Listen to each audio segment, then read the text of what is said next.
చూపువాడవయా నిన్ను మాత్రమే నేనమ్మానయ్యా నీవు మాత్రమే నా ధైర్యం యేసయ్యా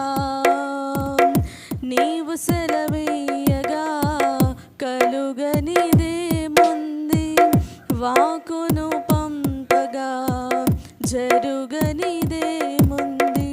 సకలము నీదేనయ్యా శ్రీమంతుడా స్తుతి నీకు పాడెదనయ్యా సమకూర్చువా